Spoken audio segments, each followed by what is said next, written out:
Olá, tudo bem? Pastor Lucão aqui para mais um vídeo do nosso projeto Bíblia 360 graus, o projeto de leitura da Bíblia de ponta a ponta, de capa a capa no ano de 2023. E o nosso vídeo de hoje é a respeito da primeira epístola de Pedro, 1 Pedro então, videozinho curto. Não vamos fazer os dois vídeos de padrão, o primeiro e o segundo, porque são apenas 5 capítulos e não tem muita informação para a gente espremer, e a ideia não é se aprofundar grandemente, embora seja muito rico essa carta escrita por Pedro. Nos seus versículos, nos seus capítulos, temos verdades profundas que poderíamos nos adentrar, mas a ideia não é esse, não é extinguir o assunto, não é olhar de forma exaustiva cada versículo, cada capítulo, é dar um apanhado geral para que gere no seu coração, para que gere em nós um desejo cada vez mais de nos aprofundarmos e nos alimentarmos da palavra de Deus. Por tradição, se entende que o autor seja Pedro, da primeira epístola de Pedro e da segunda epístola de Pedro, embora existam algumas divergências, alguns questionamentos, vamos padronizar que foi Pedro, e ela foi escrita por volta de 60, 65, 70 talvez, exagerando, provavelmente não, mas por volta de 60 até 65 depois de Cristo. E para quem foi escrito? Foi escrito para os cristãos que estavam dispersos, que já estavam espalhados lá pela Ásia. E Pedro vai falando, principalmente na grande maioria dos versículos, ele fala a respeito de perseguição, a respeito de luta. Então ele traz uma mensagem, inicialmente, vamos dizer assim, de padrão no texto, na epístola, de perseguição, de adotar um padrão de conduta que, mesmo que você seja perseguido, mesmo que exista algum tipo de pressão sobre você, ela aconteça porque ela vai acontecer, não porque você deu margem, não porque você viveu de uma forma errada, de uma forma que você não deveria. Então ele diz lá para respeitar o imperador, respeitar o rei, fala para as mulheres cuidarem, amarem dos seus maridos, fala para os maridos honrarem, amarem as esposas.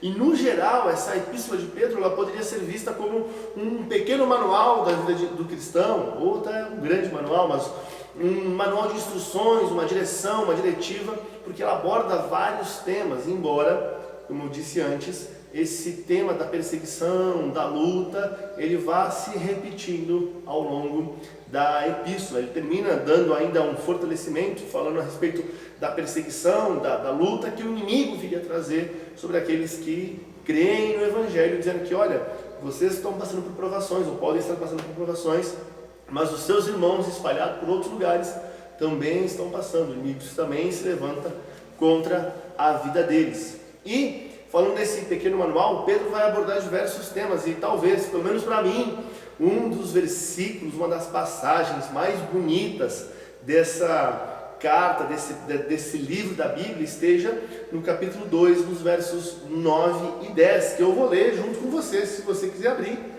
Então, 1 Pedro, no capítulo 2, nos versos 9 e 10, e a palavra de Deus nos diz assim: mas vós sois a geração eleita, o sacerdócio real, a nação santa, o povo adquirido, para que anuncieis as virtudes daquele que vos chamou das trevas para a sua maravilhosa luz. Vós que em outro tempo não ereis povo, mas agora sois povo de Deus, que não tinhais alcançado misericórdia, mas agora alcançastes misericórdia. E estes dois versículos, eles são de uma profundidade tremenda, falando a respeito daquilo que era a nossa identidade nas trevas, no pecado, e Pedro vai abordar isso, falando que antes nós vivíamos nas trevas, mas por Cristo Jesus fomos resgatados. Ele faz um comparativo de Cristo como uma pedra angular, e nós, pedras desse edifício espiritual que são colocados, são edificados junto dessa pedra principal, que é Cristo Jesus, que por Cristo nós somos sarados, nós somos curados, nós somos libertos. E aqui nesses dois versículos é esse grande resumo do que é o Evangelho. Nós que antes, que em outro tempo, não éramos filhos, não éramos propriedades de Deus, mas que fomos chamados, fomos comprados, fomos adquiridos pelo Senhor, para anunciar as suas virtudes, as suas verdades, as suas maravilhas. E agora somos o seu povo, somos a sua propriedade, alcançamos a sua misericórdia. Tudo isso em Cristo Jesus, que também é o cerne, o centro da mensagem de 1 Pedro. Ao longo dos seus capítulos ele vai falando daquilo que Cristo realizou, da obra que Cristo realizou. Então, olhando do primeiro capítulo ao quinto capítulo, Pedro vai abordando diversos temas, falando sobre salvação, falando sobre a obra redentora de Cristo, falando daquilo que deve ser o nosso padrão de conduta, das práticas que nós devemos abandonar, da velha natureza, do velho comportamento, porque isso já não pertence mais para nós. Ele faz um chamado, uma lembrança ainda daquilo que Deus tinha dado como instrução no Antigo Testamento. Nós vamos em algum momento ver o sede santos, porque o Senhor, porque Deus é santo. Então esse chamado para nós, dizendo, olha, vocês conseguem ser santos porque aquilo que existia na velha natureza de vocês foi rompido, foi quebrado em Cristo Jesus. E aí ele vai dizendo, vai trazendo esses pontos para que nós vivamos e sigamos segundo o padrão de Deus.